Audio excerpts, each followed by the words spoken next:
Ժամը 17-ն Open Media-ի ուղիղ եթերում Renews լրատվականը շարունակում է իր աշխատանքը, մենք աշխատում ենք հանուն Հայաստանի Հանրապետության, ես Անին եմ Զաքարյան, շատ բարի օր։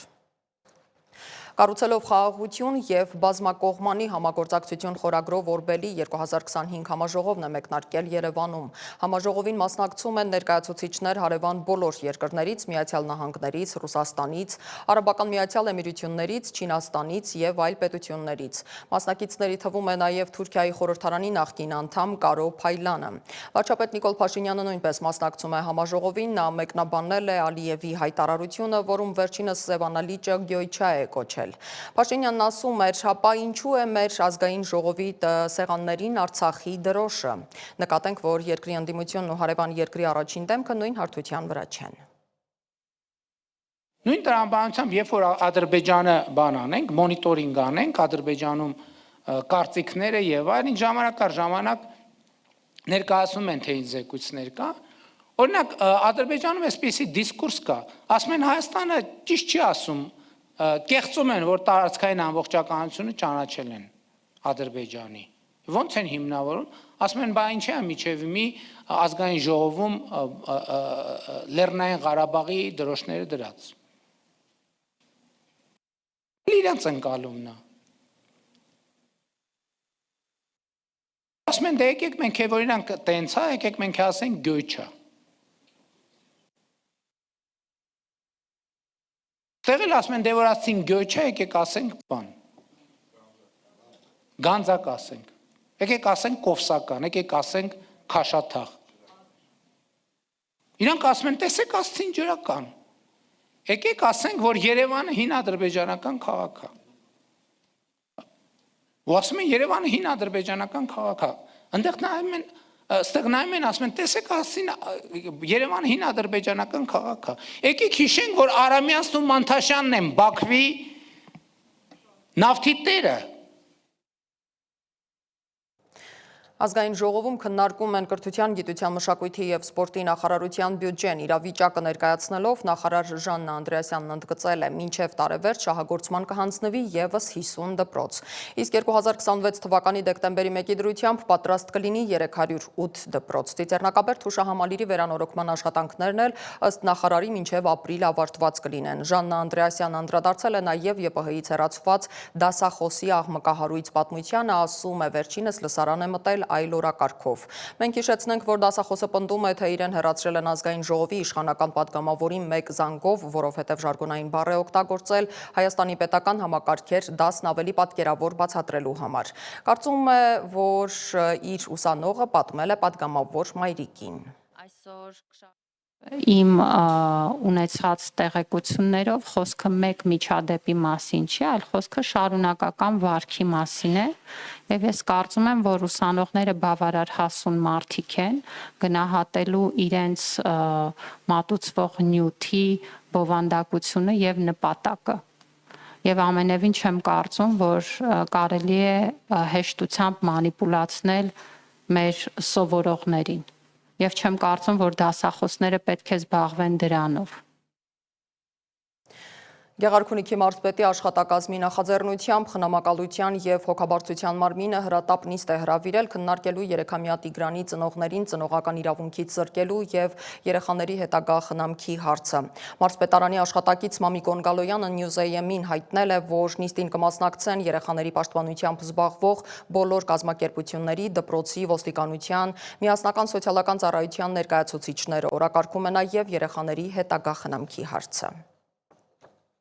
Սերբիայի նախագահ Ալեքսանդր Վուչիչը ցուցարարների պահանջով հայտարարել է արտահերթ խորհրդարանական ընտրությունների մասին։ Սերբիայում բողոքի ցույցերը վերսկսվել են 2024 թվականին Նովի Սադի երկաթուղային կայարանում 16 մարդու կյանք խլած տանիքի փլուզման տարելիցի օրը։ Միջուկային փորձարկումները վերսկսելու մասին Դոնալդ Թրամփի հրամանից Միացյալ Նահանգներն սկսում է միջուկային մարտագլխիկ կրելու ունակ, բայց դրանով չհագեցած միջմայրցամաքային բալիստիկ հրթիռի առաջին փորձարկումը։ Ուկրաինական դրոնները Ռուսաստանի խորքում նավթաքիմիական գործարանի են հարվածել։ Ռուսական 200 հոգանոց ջոկատը թափանցել է Դոնեցկի մարզի ռազմավարական նշանակության Պոկրովսկ քաղաք։ Միջազգային լրահոսին հետևում է իմ գործընկեր Դավիթ Կենջոյանը։ Պակիստանի եւ Աֆղանստանի պաշտոնյաները հինգշաբթի կհանդիպեն Ստամբուլում վերջին տարիների ամենասուր սահմանային բախումներից հետո հրադադարի համաձայնագրի մանրամասները համաձայնեցնելու համար։ Թուրքիա եւ Կատարի միջնորդությամբ ընթացող բանակցությունները նպատակ ունեն ստեղծել կայուն խաղաղության եւ կայունության հասնելու մեխանիզմ։ Հակամարտությունը, որը 2021 թվականին Թալիբանի իշխանության գալուց ի վեր ամենալուրջն է, պայմանավորված է Պակիստանի մեղադրանքով, որ Աֆղանստանը պակիստանյան Թալիբանի զինյալներին ապաստան է տալիս, ինչը Քաբուլը հերքում է։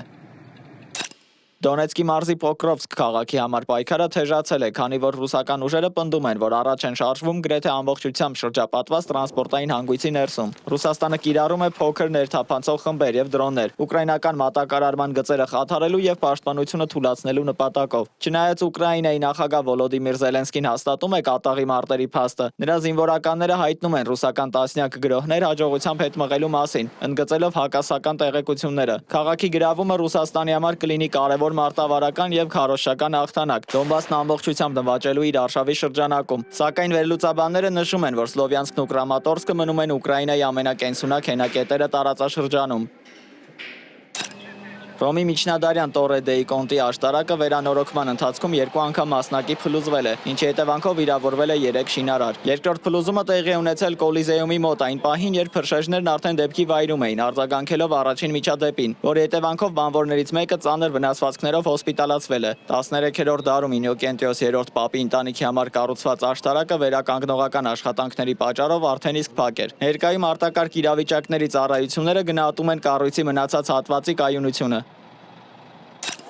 Նովի Սադում փլուզման հետևանքով 16 մարդու կյանք խլած ողբերգության տարելիցին ցույցերը շարունակվում են։ Հարյուրավոր սերբեր բողոքի ակցիաների են մասնակցել խորհրդարանի դիմաց։ Ցույցերն ավելի են ակտիվացել զոհերից մեկի մոր Դիանա Հրկայի հացադուլից հետո, որը պահանջում է արդար հետաքննություն եւ արտահերթ ընտրություններ։ Ժողովրդի դժգոհության հիմնական պատճառն այն է, որ անկախ հանձնաժողովը ողբերգության պատճառ է համարել կոռուպցիան, սակայն պատասխանատու պաշտոնյաների դատավարությունը ոչ մի կերպ չի մեկնարկում։ Հանրության ճնշման արդյունքում նախագահ Ալեքսանդր Վուչիչը հայտարարել է արտահերթ խորհրդարանական ընտրություններ անցկացնելու մասին։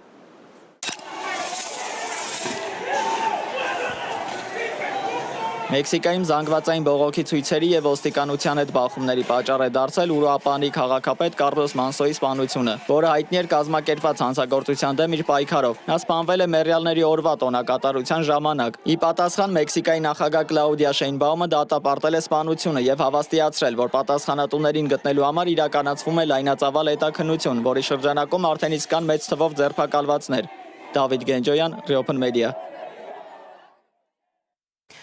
Թրամփը հայտարարել է, որ Ռուսաստանի եւ Ուկրաինայի միջև պատերազմը Ջո Բայդենի պատերազմն է, ոչ թե իրենը։ Մեջբերեմ, ես ժառանգել եմ այս հիմար պատերազմը, այս պատերազմը երբեք չպետք է տեղի ունենար։ Այն երբեք տեղի չէր ունենա, եթե ես նախագահ լինեի, ասել է Միացյալ Նահանգների նախագահը CBS News-ին եւ կրկին հիշեցրել իր կանգնեցրած պատերազմների մասին, հպարտանալով, որ ավարտել է 9 պատերազմի ցույցը, իսկ Իսրայելի ու Համասի միջև նրա խոսքով դժվար իրավիճակ է, բայց կլուծվի։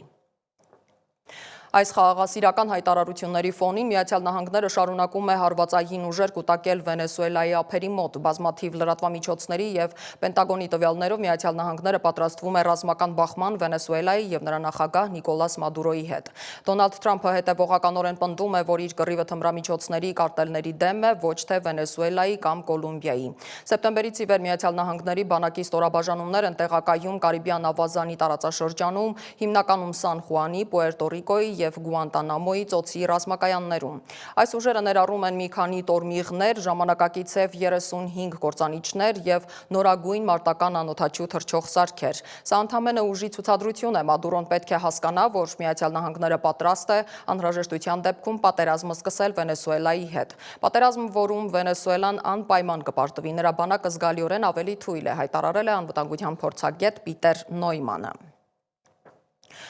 13-ամյա հայ շախմատիստ Տիգրան Համբարձումյանը հռչակվել է Եվրոպայի պատանիների եւ աղջիկների առաջնության շրջանակներում անցկացված կայծակնային շախմատի բաց մրցաշարի հաղթող, հաղորդում է Հայաստանի շախմատի ֆեդերացիայի մամուլի ծառայությունը։ Մրցաշարին մասնակցել են 40 երկրի 288 շախմատիստ առանց տարիքային սահմանափակումների։ Տիգրան Համբարձումյանը 9 հնարավորից վաստակել է 8 միավոր։ Եվ վերջում մեծահասակների Եվրոպայի փոխչեմպիոն Լիանա Գյուրջյանը դարձել է Եվրոպայի մինչև 23 տարեկանների չեմպիոն։ Ալբանիայի Դյուրես քաղաքում ընթացող առաջնությունում նա երկամարտում գրանցել է 232 կիլոգրամ արդյունք, փոքր ոսկե մեդալներ նվաճելով նաև պոկում և հրում վարժություններում։ Մնացական Աբրահամյանը 94 կիլոգրամ քաշայինների պայքարում արժանացել է արծաթե մեդալի։ Հայաստանի թիմից երիտասարդների պայքարում Եվրոպայի չեմպիոններ են դարձել Ալեքսանդրա Գրիգորյանը, Տիգրան Կարապետյանը, Էմմա Պողոսյանը, արծաթե մեդալներ են նվաճել Նարեկ Գրիգորյանը, Նարեկ Մկրտչյանը, բրոնզե մեդալակիրներ Մերի Միսակյան և Աննա Ամրոսյանը։ Եվրոպայի M23 առաջնությունում ոսկե մեդալակիր է դարձել Գառնիկ Չոլակյանը, բրոնզե մեդալակիր Գոռ Սահակյանը։